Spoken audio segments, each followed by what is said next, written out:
सूर्य नारायण भगवान को स्टील के लोटे से या चांदी के लोटे से या पीतल के लोटे से या प्लास्टिक के लोटे से या कांच के बर्तन से जल चढ़ाने से आयु छिन्न होती है। क्या समाप्त होती है? आयु। और सूर्य नारायण भगवान को अगर तांबे के लोटे से जल दिया जाता है तो आयु की वृद्धि होती है, और दिन भर में अगर कोई काम अटकने वाला है तो वो काम का रास्ता खुल जाता है और शरीर की बीमारी समाप्त हो जाती है। शरीर की बीमारी समाप्त हो जाती है। अंतिम क्षण तक, जब मौत तुम्हारे दरवाजे पर आए, तुम्हारी उम्र जब पूरी हो, तब तक भी तुम बीमार नहीं पड़ो। उसके लिए एक काम चालू कर दो। हमें तांबे के लोटे में पानी भरना है, सिर से 8 इंच ऊपर रखना है, सूर्य को अर्घ देना है, और जो पानी नीचे गिरेगा उस पानी में से सूर्य का दर्शन करना है। वो पानी जब हमारे शरीर के इस हृदय रेखा के सम्मुख से, इस कपाल रेखा के बीच में से, मध्य से उस पानी की धार जब सूर्य की किरण देगा तो हमारे शरीर में कोई बड़ी बीमारी, ना कैंसर, ना लीवर, ना किडनी, कोई अटैक पटैक आ ही नहीं सकती। मेरा बच्चों से भी निवेदन है कि आप अपने पापा से कहो, आप अपनी मम्मी से कहो, और बड़ों से निवेदन है वो अपने बच्चों से कहो। बुजुर्ग माताओं से निवेदन है, अगर आप अपने बच्चों को सुखी देखना चाहती हो, बीमारी में पैसा नहीं लगाना चाहती, आप अपने बच्चों को अंत समय अपनी आंखों से उसको तड़पता हुआ नहीं मरना देखना चाहती, तो सूर्य को अर्घ देना चालू कर दो। क्योंकि सूर्य की किरण जल के साथ जब इस शरीर पर पड़ती है तो शरीर में कोई बीमारी टिक ही नहीं सकती। ये श्रीमद् शिव महापुराण की कथा कह रही है। ये ज्योतिष शास्त्र कहता है, रंग शास्त्र कहता है। हमारे जितने ज्योतिष शास्त्र हैं, रंग शास्त्र हैं, नग बताते हैं, मोती बताते हैं, नीलम बताते हैं, पन्ना बताते हैं, ये सब क्या पहनाते हैं? रंग का क्यों पहनाते हैं? क्योंकि रंग का इफेक्ट इस शरीर पर पड़ता है। कपड़े कौन से कलर के पहन रहे हो, उसका इफेक्ट इस शरीर पर पड़ता है। उसी तरह 8 इंच ऊपर मस्तिष्क से तुम्हारा हाथ होना चाहिए, तांबे के कलश में जल होना चाहिए, और सूर्य को देखकर उस जल की धार में सूर्य को जल दीजिए। जिंदगी में बीमारी तुमको नहीं घेर सकती, और बीमार हो भी गए हो तो 15-20 दिन करके देखने में कुछ नहीं जाता। बाद में मत करना, श्योर वाला हमारा झूठ बोल रहा होगा, उसमें क्या दिक्कत? क्यों कह रहे हैं, क्यों बोल रहे हैं? उसका एक कारण है, आज के समय में लोग 80 साल और 90 साल के होकर नहीं जा रहे भाई। है बीमारी आती है, कैंसर हो गया, शुगर हो गई, बीपी हो गया, 60, 70, 75, 55, 40 में लोगों के प्राण छूट जा रहे हैं। अगर ये पूरी पृथ्वी युवानों से जवानों से अगर विहीन हो जाएगी तो किस काम की? तुम्हारा कमाया गया धन किस काम का हो? एक तांबे का लोटा जल सूर्य नारायण को अर्घ देना है हमको प्रतिदिन। घर का चाहे छोटा हो चाहे बड़ा हो, जिस बच्चे को रोज बुखार आता हो, निमोनिया हो रहा हो, जिसका लीवर किडनी डैमेज हो गया हो, वो नियम बना लो, 15 दिन के अंदर, 20 दिन के अंदर डायलिसिस में अंतर आ जाएगा तुम्हारे। तुम कर तो देखो, ये प्रभाव करे, बनाओ नियम।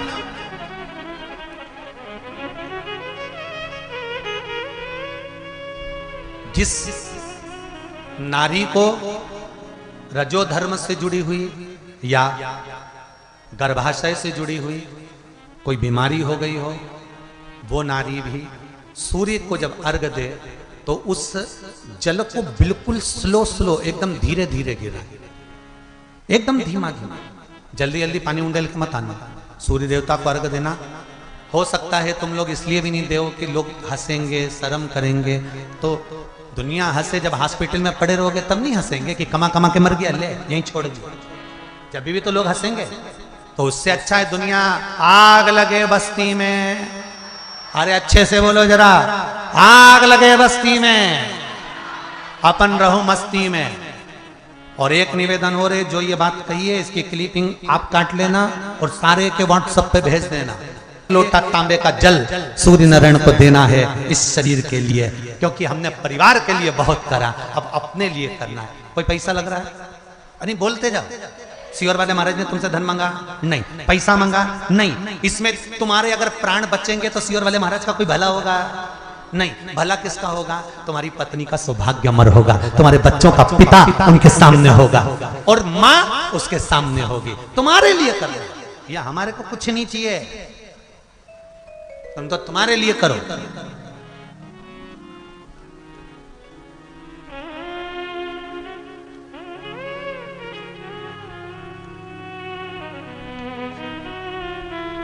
रावण को अहंकार आ गया, गया अहंकार रावण का। रावण की अभिमतता, रावण ने एक बात कही, अगर मैं नर्मदा का जल उठाकर अगर शिवलिंग पर चढ़ा देता तो क्या मैं सहस्त्रबाहु के बंधन में नहीं पड़ता? भगवान शंकर कहते हैं, सुनो लंकाधिपति लंकेश, मनुष्य मानव की देह धारण करने वाला ये साधारण सा मानव जब अपने घर से एक लोटा जल लेकर शिवलिंग तक पहुंचता है, आपके घर से मंदिर कितनी दूर होगा? जितने लोग आए हो कथा सुनने के लिए, ज्यादा से ज्यादा थोड़ी 200 मीटर की दूरी पर, 300 मीटर, 500 मीटर, और ज्यादा होगा तो आधा किलोमीटर। जब एक लोटा जल लेकर सांसारिक मनुष्य शिव के दरवाजे पर जाता है, शिव महापुराण की कथा करेगा, उसके ऊपर वो जितने कदम चलकर शंकर के दरवाजे पर पहुंचता है, उतने ही कदम काल, दुख, तकलीफ, कष्ट, जितने कदम चलकर वो शिव मंदिर तक गया है, उतने कदम दुख और तकलीफ और काल दूर हट जाता है, जितने कदम चलकर हम शिव के दरवाजे पर।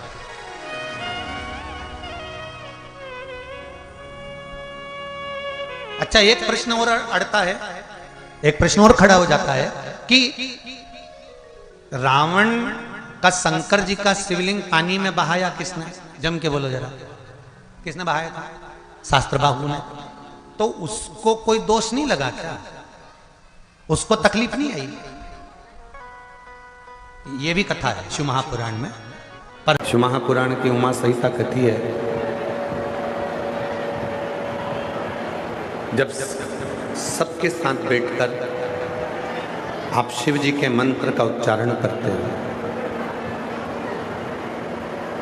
सबके साथ बैठकर जब आप भगवान शंकर के मंत्र का स्मरण करते हो, सबके साथ बैठकर जब आप भगवान शंकर के मंत्र का उच्चारण करते हो, तो ये मंत्र जब सार्वजनिक जगह पर सबके साथ इसका जब उच्चारण होता है, इसको जब जपा जाता है, तो हमारे जो शरीर में 3.5 करोड़ जो रोम छिद्र है, मनुष्य का जो शरीर है, मानव का जो देह है, मानव का जो शरीर है, मानव का जो शरीर है, मानव की जो देह है, प्रत्येक मानव के शरीर में 3.5 करोड़ रोम छिद्र होते हैं। रोम छिद्रों से ये मानव का शरीर बना हुआ है, और 3.5 करोड़ रोम छिद्रों से जो ये मानव का शरीर है, वो शरीर केवल उसकी सुंदरता देखने के लिए नहीं है। ये 3.5 करोड़ जितने रोम छिद्र अपने शरीर में होते हैं, इन रोम छिद्रों का एक नियम है कि इन रोम छिद्रों के माध्यम से भगवान की अविरल भक्ति को धारण करें। इन रोम छिद्रों के माध्यम से भगवान शंकर के मंत्र का उच्चारण करें। अब संसार का कोई भी मनुष्य एक दिन में 3.5 करोड़ बार भगवान का नाम नहीं ले सकता।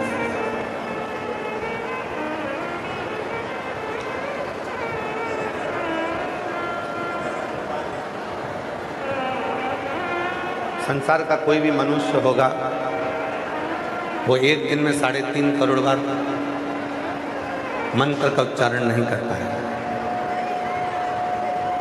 मंत्र जप नहीं कर पाते। और यदि वो 3.5 करोड़ बार मंत्र का जप वो एक दिन में नहीं कर पाता है, तो सार्वजनिक रूप से बैठकर जब वो भगवान के मंत्र का उच्चारण करता है, सार्वजनिक रूप से बैठकर जब भगवान के मंत्रों को जपता है, तो वो मंत्र सार्वजनिक रूप से जब निकलते हैं एक दूसरे के मुख से, तो वो तरंग बनकर टूटते हैं, और टूटते हैं तो वो 3.5 करोड़ रोम छिद्रों को सिद्ध कर देते हैं और मनुष्य सिद्ध हो जाता है।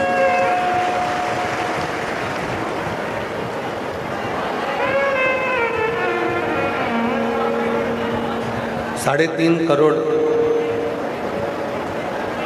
इन रोम छिद्रों की जो भक्ति है, 3.5 करोड़ जो रोम छिद्र हैं, इन रोम छिद्रों का जो स्मरण है, 3.5 करोड़ जो रोम छिद्रों के द्वारा जब हम सार्वजनिक रूप से भगवान की भक्ति करते हैं, सार्वजनिक रूप से हम भजन करते हैं, तो वो भजन जब तरंगों के रूप में इन शरीर में प्रवेश करता है, तरंगों के रूप में जब इस शरीर में जाता है, तो एक हमको अलग से शक्ति, एक हमको अलग से बल प्राप्त हो जाता है। 5 स्थान बताए हैं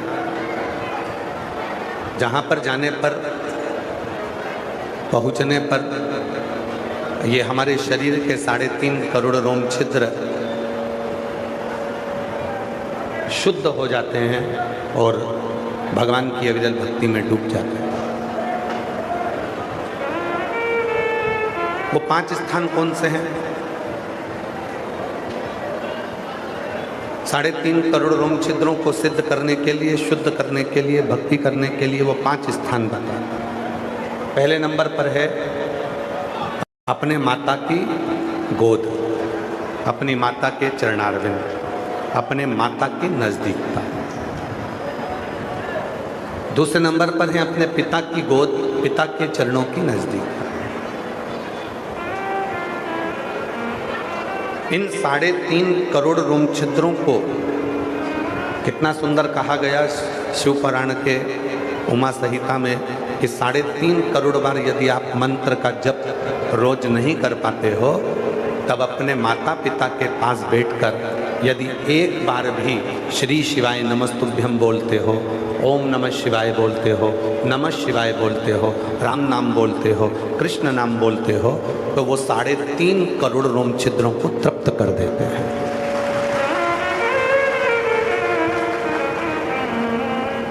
एक माता के चरणों में, पिता के चरणों में, माता के नज़दीक में, पिता के नज़दीक में, माता की गोद में, पिता की गोद में जिस मंत्र का उच्चारण हम करते हैं, वो हमारे 3.5 करोड़ रोम छिद्रों को शुद्ध कर देते, सिद्ध कर देते।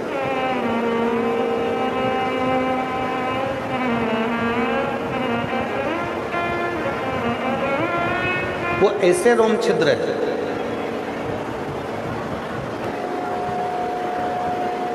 एक माता की गोद, एक पिता की गोद, एक माता के चरण, एक पिता के चरण, ये वो स्थान हैं जिन स्थान पर बैठकर आप और हम जितने मंत्र का जप करते हैं, एक बार भी अगर हम अपने मुख से अपनी माँ के नज़दीक में, अपने पिता के नज़दीक में बैठकर मंत्र का जप करते हैं, तो वो 3.5 करोड़ बार मंत्र जप के बराबर प्राप्त हो जाता है। संसार के प्रत्येक मनुष्य को एक चीज सीखना चाहिए। संसार के प्रत्येक मनुष्य को एक चीज अपने अंदर धारण करना चाहिए कि तुम दिन भर ऑफिस जाओ, दुकान जाओ, सर्विस पे जाओ, नौकरी पर जाओ, तुम खूब कमाओ, पर शाम को जब आप घर आए, नौकरी से, दुकान से, सर्विस से, काम से, व्यापार से जब अपने घर पर आए, अपने कमरे में जाने से पहले ज़्यादा नहीं तो 5 मिनट, 7 मिनट, 8 मिनट, 10 मिनट नहीं तो 2 मिनट अपने माँ बाप के पास जरूर जाकर बैठा करो, वहां बैठने से आपको सिद्धता प्राप्त हो। कुछ देर के लिए। आज दुनिया के लोग क्या करने में लगे? आज दुनिया के लोग बड़े बड़े गुरुजियों को ढूंढने में लगे हुए हैं। हम उनके पास जाकर बैठेंगे, हम उनके पास जाएंगे। गुरुजी के पास बैठने का तुम्हारे पास समय है, गुरुजी से बात करने का तुम्हारे पास समय है, गुरुजी को फॉलो करने का तुम्हारे पास समय है, पर अपने बुजुर्ग माँ बाप को फॉलो करने का समय तुम्हारे पास नहीं है।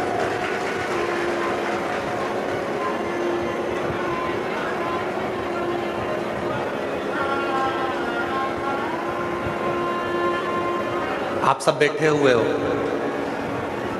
पहले के समय में इतने सारे खिलौने नहीं होते थे। पहले के समय में इतने सारे खिलौने नहीं होते थे। टायर, ट्यूब,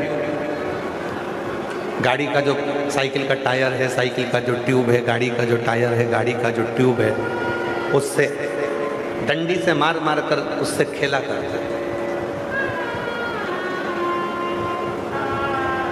यहाँ जितने मेरे जीजा बैठे हैं, जितने मेरे बेटा बैठे हैं, वो लोगों ने भी बचपन में अपने साइकिल के टायर से, गाड़ी के टायर से, ट्यूब से खेला।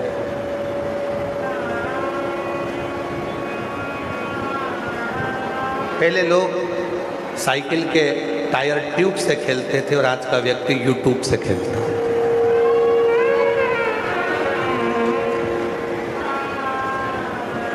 पहले टायर ट्यूब से खेलते थे, अब यूट्यूब से खेलते थे। टायर ट्यूब से खेलते थे तो शरीर को लाभ होता था, यूट्यूब से खेलते हो तो शरीर को लाभ नहीं होता, बैंक खाली हो जाता है, घर का पैसा खाली हो जाता है, धन खाली हो जाता है, संपदा खाली हो जाती है। इसीलिए शिव महापुराण की कथा कहती है, 5 जगह बताई है जहाँ पर ये 3.5 करोड़, प्रत्येक मनुष्य के शरीर में रोम रोम, बारीक बारीक छेद। आप अपने हाथ को देखोगे, अपने शरीर को देखोगे तो बारीक बारीक, अपनी उंगलियों को देखोगे तो बारीक बारीक छेद तुमको नजर आएंगे। ये 3.5 करोड़ छिद्र हैं जो हमारे शरीर में हमें परमात्मा ने दिया। और ये 5 जगह पर ही शुद्ध और सिद्ध हो सकते।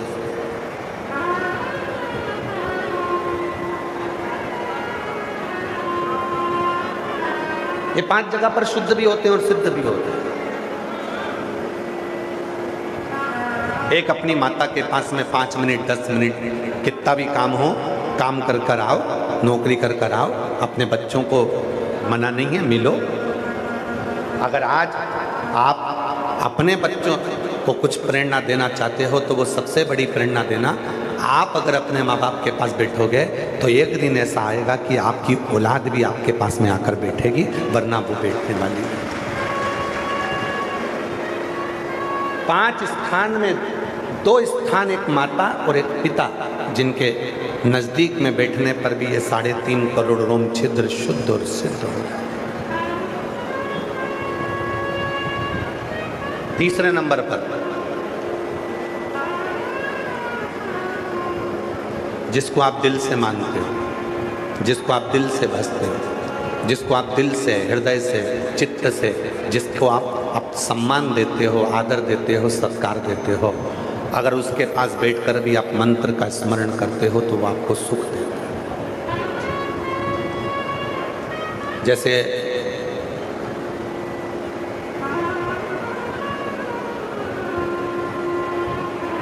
हम गाड़ी में आते हैं तो संदीप गर्ग जी एक बात कहते हैं, और एक बार नहीं वो 2-3 बार बोल चुके कि गुरुजी, जो माननीय स्पीकर महोदय हैं हरियाणा के श्री हरविंदर कल्याण जी, संदीप जी के मुंह से हमने 2-3 बार सुना तो हम सुनते, कहा मैं उनको संत मानता हूँ, मैं उनको गुरु मानता हूँ। तो एक दिन 2-1 बार सुन लिया तो हमने पूछ लिया, तुमने संत कैसे माना? तो कहा, गुरुजी, वो छोटा व्यक्ति हो चाहे बड़ा व्यक्ति हो, साइकिल चलाने वाला हो चाहे गाड़ी चलाने वाला हो, जितना गाड़ी चलाने वाले से प्रेम करते हैं उतने ही साइकिल चलाने वाले से प्रेम करते हैं, इसलिए हमको संत मानते हैं। संत की जो परिभाषा होती है, यही तो परिभाषा होती है कि सब में समता का भाव, सब में सम का भाव। हम दो एक बार से सुन चुके तो हमने उनसे पूछा कि भाई तुम स्पीकर महोदय को संत और गुरु का भाव देते हो तो किस बात, तो कहा सब में समता। और मैं स्पीकर महोदय को साधुता देता हूँ आपके स्वभाव के लिए। भगवान कितनी भी उन्नति की सीढ़ी पर आपको लेकर जाए, आपका स्वभाव ऐसा ही रखना जो आज है, सभी भक्तों के प्रति, सभी लोगों सहजता का, सरलता का। तो तीसरे नंबर पर 3.5 करोड़ रोम छिद्रों की जो सिद्धता कही गई, वो सिद्धता कही गई अपने जिसको आप बहुत मानते हो, चाहे आपका दोस्त हो, चाहे आपकी बहन हो, चाहे आपका भाई हो, चाहे आपकी भाभी हो, चाहे आपकी बहू हो, चाहे आपका पोता हो, चाहे आपकी पोती हो, चाहे आपका नाती हो, चाहे आपका पंथी हो, चाहे आपका पति हो, चाहे आपकी पत्नी हो, चाहे आपके पड़ोसी हो, चाहे कोई गुरु हो, चाहे कोई महात्मा हो, चाहे कोई रिश्तेदार हो, चाहे कोई अड़ोसी हो, चाहे कोई पड़ोसी हो, जिसको आप बहुत स्नेह करते हो, मानते हो, उसके पास बैठकर भी अगर आप भगवान के नाम का उच्चारण करते हो तो वो 3.5 करोड़ रोम छिद्रों को शुद्ध और शुद्ध कर,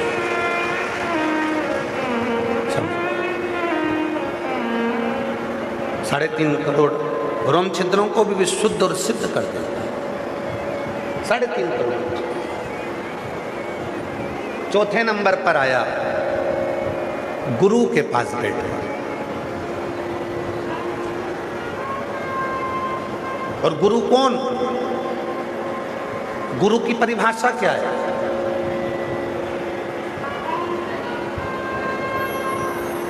हमारे दीनानाथ जी एक लाइन गुनगुनाते हैं कि ऐसी प्रेम भिक्षा लाना रे जो गुरु ने, ऐसी प्रेम भिक्षा लाना रे गुरु ने मंगाई, ऐसी प्रेम भिक्षा लाना रे गुरु ने मंगाई, गुरु ने मंगाई, सतगुरु ने मंगाई, गुरु ने मंगाई, सतगुरु ने मंगाई। पहली भी